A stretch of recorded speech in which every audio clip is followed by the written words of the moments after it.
Good evening, everyone. Thank you for joining us tonight.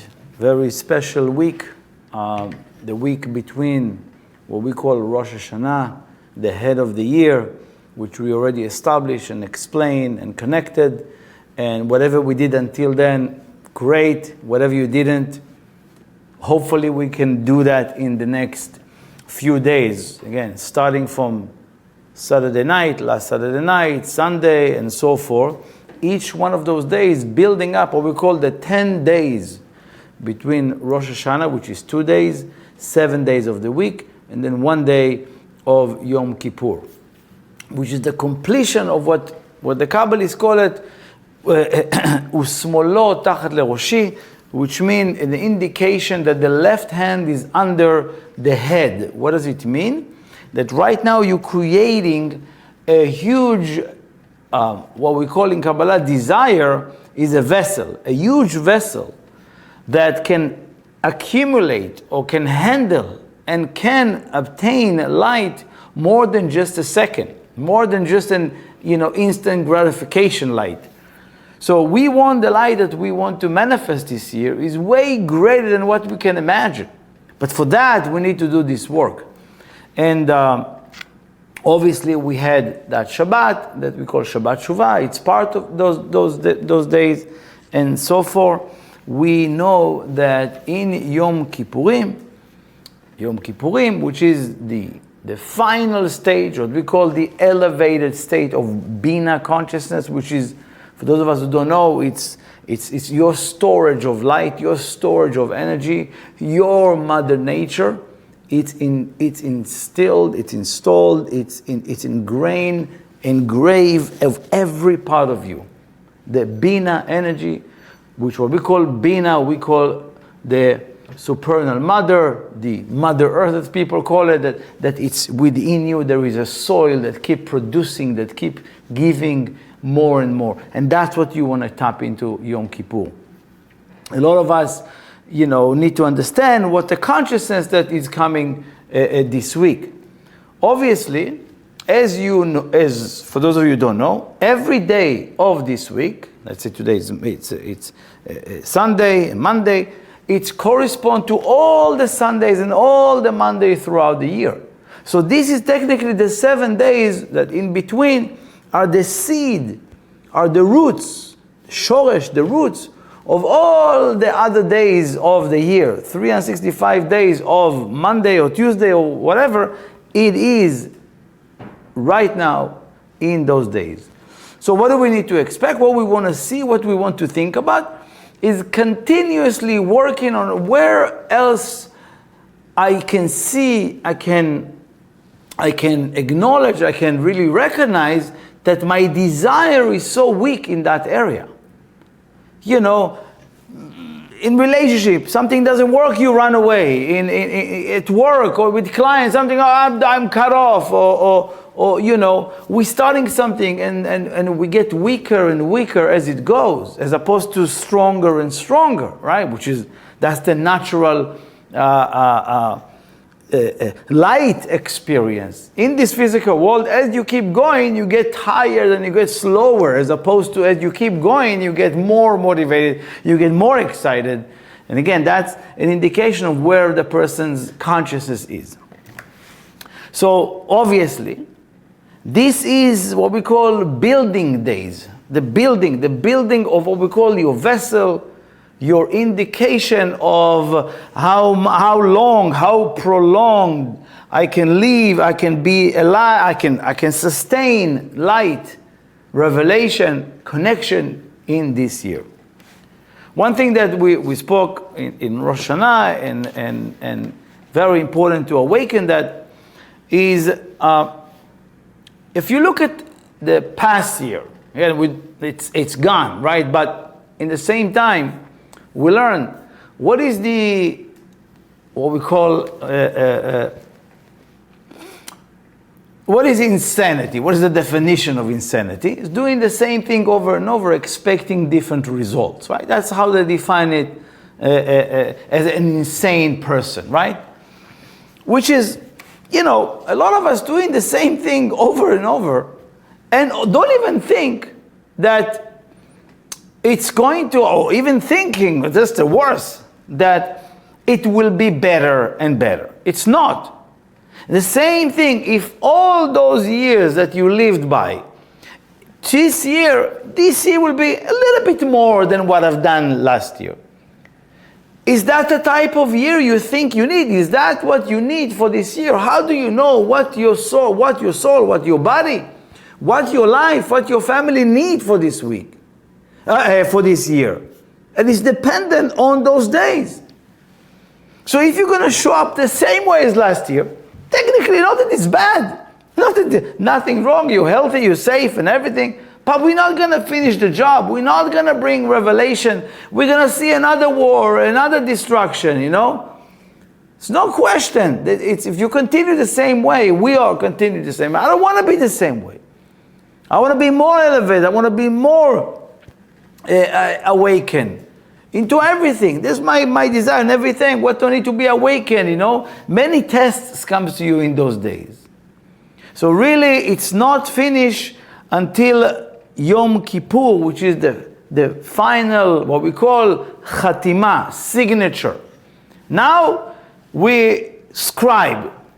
Many people think, oh, in those days, the Creator is either write you in the book of life or write you in the book of death.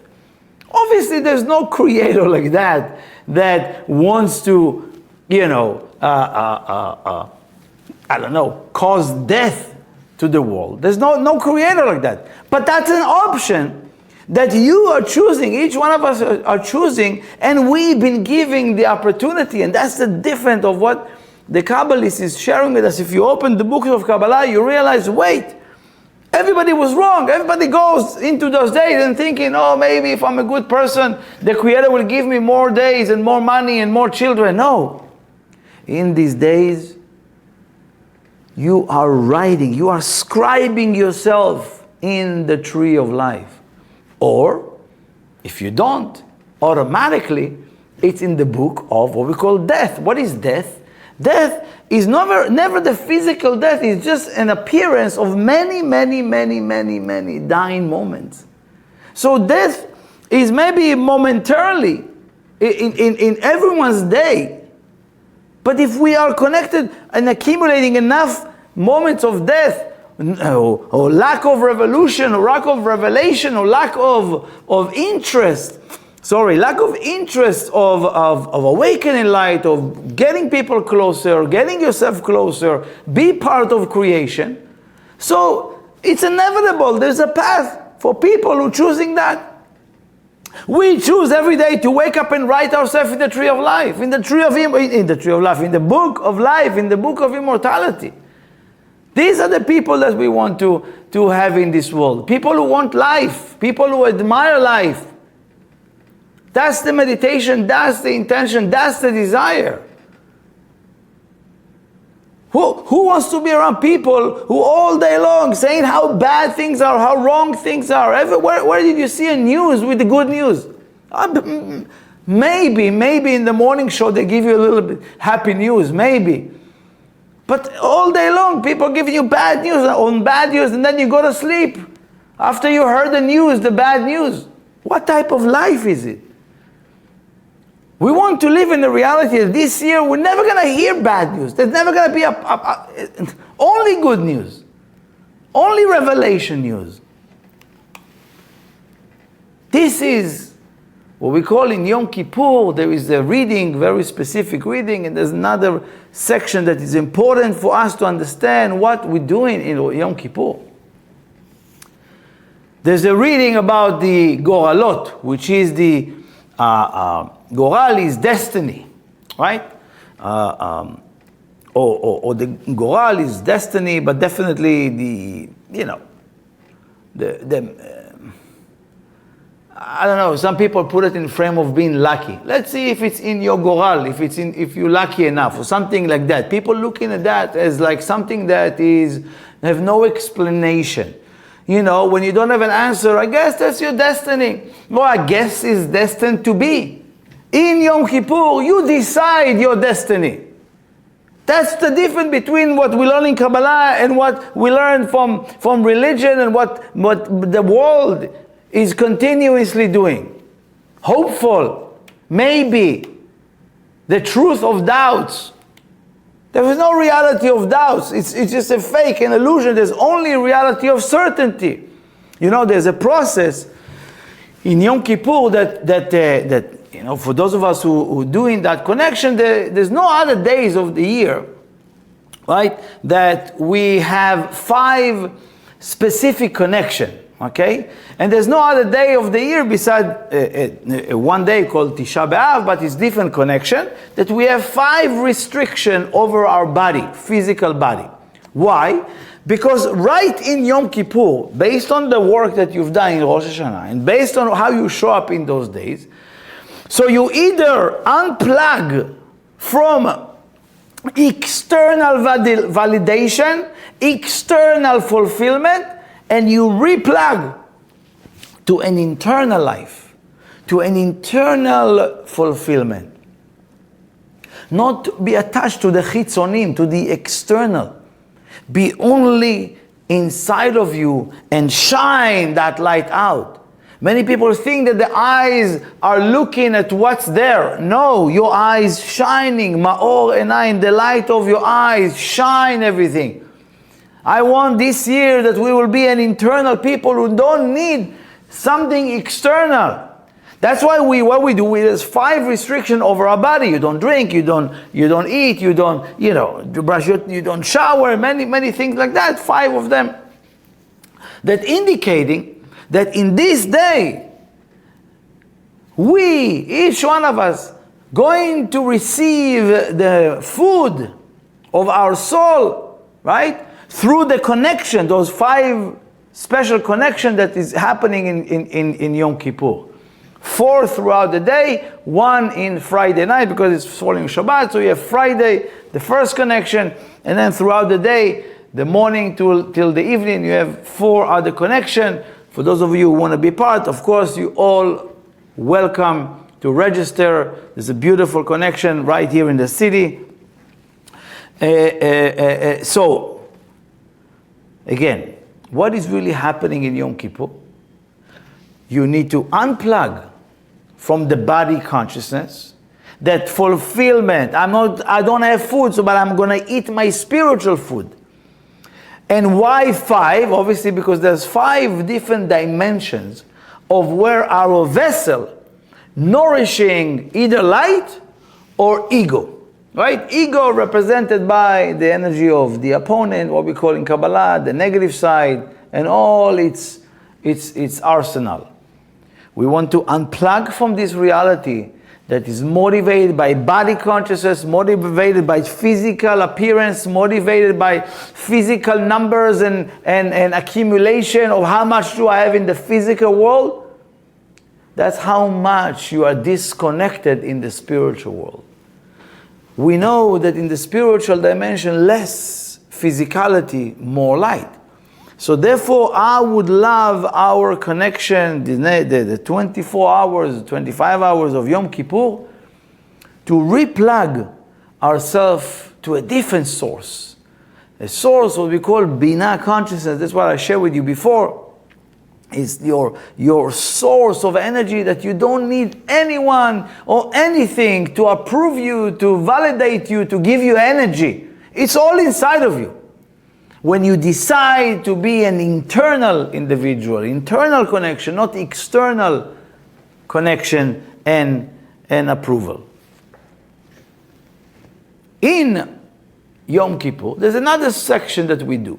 In those 5 different spiritual meals, okay, we feeding our soul, we educating our soul that from this moment on, you're not receiving energy, light from an external, from physical, from appearance, from hope, from results that come, but only staying in charge. Staying in charge, Meloch al kol ha'olam kulo, ruling the entire world that is in my mind, that is around me as well. So again, I want to remind you again, It's a huge opportunity.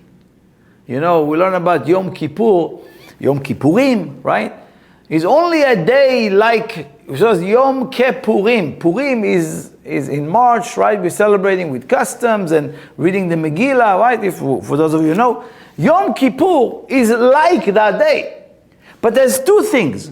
One, we spoke about it in Purim, when you get to that day, that one day as well, the energy is revealed from above to below. In Yom Kippur, it's different. In Yom Kippur, it needs to be awakened from below to above. What does it mean? That our work make a difference. That's why there is a section over there of all kind of what we call vidui, confession.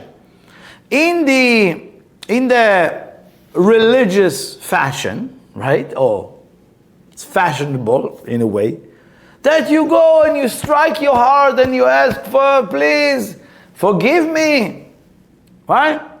I'm confessing.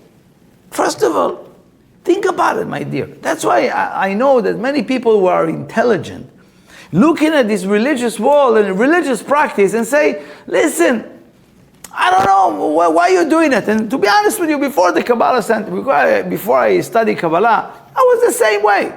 I said, what are you doing? Why you keep striking yourself and beating yourself for what? And who are you talking to? Who are you confessing to? Well, what is it? Never had an answer. Nobody gives you an answer. That's why, it was not an interest of mine. But the Ram, my teacher, awakened that. And I study with my teacher, and he's always saying, when you know more about what you're doing, it's become easier and easier. Okay? I'm not saying comfortable, but easier, as opposed to doing things just because they tell you to do it. So there is a process we call confession. You go ahead and there's many list of things that you never heard in your life. Horrible things. If you read them, I would never do such a thing. I would never want to, God forbid, murder someone. I would never want to be doing this or doing that or crazy stuff. By the way, if you read it, you say, man, what kind of God there is in this world that wants us to confess to something that we never do or ever desire to do? Let's understand what it means. Vidui comes from the word vadai. Vadai is certain or certainty. Certainty. Where do you have doubts? In your heart and in your mind, right? These both, when the heart and the mind are separated, so both of them have, doubt. Why? Because let's say you feel, you think that that's what I'm supposed to do. You ever thought, this is what I need to do, but I can't get myself to feel, I don't feel it. Right? Or sometimes you feel to do something, but you know it's the wrong thing. Or there's a discrepancy or doubt or disconnect between the heart and the mind. We know that when you strike on the heart, you don't really strike on the heart. The strike should be very gentle. So the way the Kabbalists describe it is every time you read those horrible, negative things. These are we committed this crime, we committed that crime. No, I didn't do it. But this is the beauty of what Kabbalah is all about. Because we are responsible for the entire world. Even if you didn't do it and your friend did it, it's as if you did it. What's the connection? In a quantum level, we all connected. On a soul level, we all connected. So what if I'm doing it and I'm asking that my heart is be attached and connect to all the hearts of the people who are not connected, and by me or us, whoever, 10 people, 20 people, 100 people, 1,000 people doing it with the right consciousness, we influence all the people of the world. Some people who says, so why even bother? They're doing it for me. Yes, there's a certain level that we can help and influence the world. But of course, there is collective consciousness that we need to awaken many people and many souls to this work.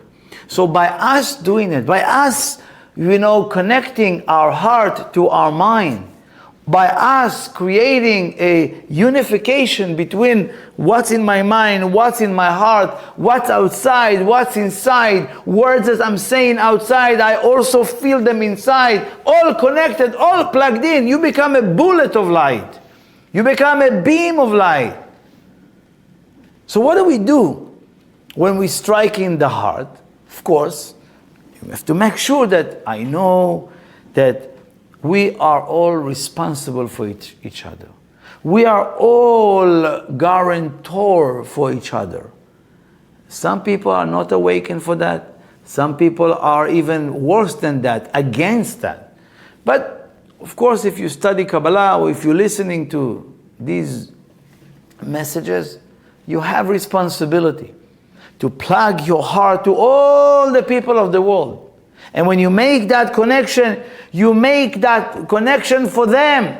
For those who are very, very far, for those who are very disconnected, and awaken their heart, that after this they will feel, wow, I want to see it. What is it? Some messages will come to them. So all these horrible things are accumulations of many, many disconnect or behaviors that 8 billion people have in this world. And for us who know that, are awakened that, how? By tapping on your chest, on your heart. What does it mean? You have to feel that the heart, your heart, and the heart of everybody, it's like a pillow with fragrance, right? And you know those pillows that you or whatever it is, or the baby powder, whatever you put it, and there's like fragrance comes out, or whatever powder. So you have to visualize it as you tapping in. I create, right? I create certainty, vadai. I'm awakened vadaut. I'm awakened certainty within me, within my heart. By what? By tapping in and release the captivity of all these behaviors of the entire world that influencing us. This is how you do it. This is what we do. And by that, we awaken the heart of the world. Heart is very important to join to your mind where the desire starts, So obviously, it's huge, application to our life, for the world, and what it needed. So this is the big picture of what I would like each one of us to connect. I want to as well awaken that the work that we're doing below in Yom Kippur, what I said before, is to awaken that holy temple within you. We know that the holy temple got lost, meaning destroyed. And obviously, everybody speaks about it, and it's known to be that the ark, the holy of the holiest, disappeared, went into hiding, right? And we know, again, it's long conversation, but the idea for that is that right now, as the Kabbalah says, that the holiest of the holiest was hidden in the heart of every individual in the world. In a smaller, in a bigger way, in a smaller way. But our job is to unite, is to connect all the hearts together. And that is when 2 and 3 or 5 and 5,000 hearts are together. To awaken that internal ark, that internal holiest of the holiest. And that type of light is almost like we'll fill the entire planet with so much wisdom of the Creator that people don't need to look for anything. They will have it right here, right now, and they will stop, destroying each other, blaming each other, causing wars to each other. That is what we want. That is the importance of Yom Kippur. Why? Because Yom Kippur is the one day that our negative side, right, in the creation of the world, It says there are 365 days. If you take the word Hasatan, the negative side or the opponent, the numerical value is 364 to indicate that 364 days of the year he is on our case. One day of the year he gets to be, in suspend or vacation, let's put it this way, okay?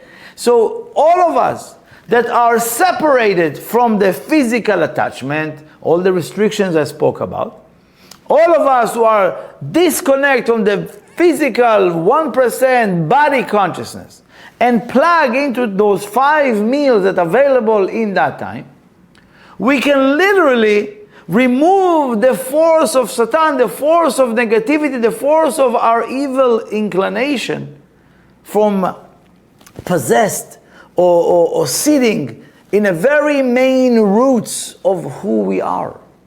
And therefore we can have a way, way better or upper hand in this year. Very important that we can awaken that.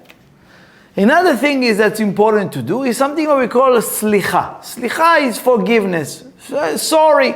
Now we know that how many times we hurt each other. Or, for example, my teacher always says, and I always like to repeat it in this time, because imagine even you play basketball, okay, or like a team play, So you play with your friends and somebody steps on your foot, right? And he tells you, oh, I'm sorry, I didn't mean to, right? So my teacher says, I don't forgive a person like that. It's like, what? You, the great Kabbalists, don't forgive? He says, yeah, because even if I can forgive him, my foot still hurt. So forgiveness, say I'm sorry, doesn't solve the problem. It's because why did you step on the person's foot without even have awareness that there is a foot over there? Oh, because I was distracted, because I blinded, because I didn't see, I didn't pay attention, all kind of excuses. Enough. This is what Yom Kippur. Yom Kippur, you come and says, enough with the excuses. If I hurt somebody, it's because I'm not aware. If I hurt that person, it's because I'm not in touch with myself. I'm not really in touch. I don't care so much to look beyond myself. Forgiveness doesn't work. What is the idea of forgiveness? The word Slicha or Salach is the same numerical value as Tzach, which is shining. So all those processes, as we go through these 5 different connections in Yom Kippur, we shining through the Slicha, through the Slichot, through the idea of forgiveness, asking for that. It's not like, please forgive me, I want to forgive somebody, which is highly recommended, but it's the idea of shining your vessel, cleaning up your vessel for the coming year. What do we call? I said, the 10 days of Rosh Hashanah, Yom Kippur, it's building what we call the left column. Left column in Kabbalah, the desire to receive. I want more of the light of the Creator. And therefore, that has to be clean, because most of the time our desire was so small and so insignificant, an impure desire. And we want to clean it for this year to have a huge, pure, bigger, stronger desire. The word Slicha, is also another thing. Slicha, if you change the idea, Slicha, or you can change the word, it's called Shlicha. Shlicha is sending, right? If you, again, for some of us it's not clear, but the idea is that Slicha is also Shlicha, sending away from me all the negativity that I keep. Send it away. So as you strike, or as you do in the process, you send away your negativity from you. And from now on, all the things that I hurt people purposely, unpurposely, I'm sending that away. I don't want it to be part of it. From today, every time you're making the connection, from today, I'm no longer engaged in this way. From today, I'm only going to speak in the merit of others. It's funny, I was like, yesterday, yesterday, you know, I came home, Sunday, came home from, I think I took the dog, you know, and long story short, I see two people, and what are you guys looking at, you know? Oh, we want to come to this neighborhood with this and that, but anyway, long story short, I end up recognize later on that I spoke with them not so good about the neighbors. And again, whether if I'm right or wrong doesn't matter, but in those days, later on at night, I was like, now I remember. I didn't have the right way to explain to them about our neighbor, or what do I try to say, and it came out negative. And in my mind at least. So even in those days, you know, I got fooled by my negative side and said something that is, again, even the people don't think I did something any negative, but later on I felt like I came from that place. So even that, to recognize that, even later on, and take responsibility, change the conversation, how you speak about others. Change the conversation of how you speak about yourself. I'm bad, I'm wrong, I'm negative, I'm never gonna make it. Done. Do not give it any more place within your consciousness. Send that away. Slicha, shlicha, send that away from me. No engagement with that. Last thing is obviously, you know, that this year, we can end up with that. This year, you know, there's a story I always like to share when it comes down to this time of the year, because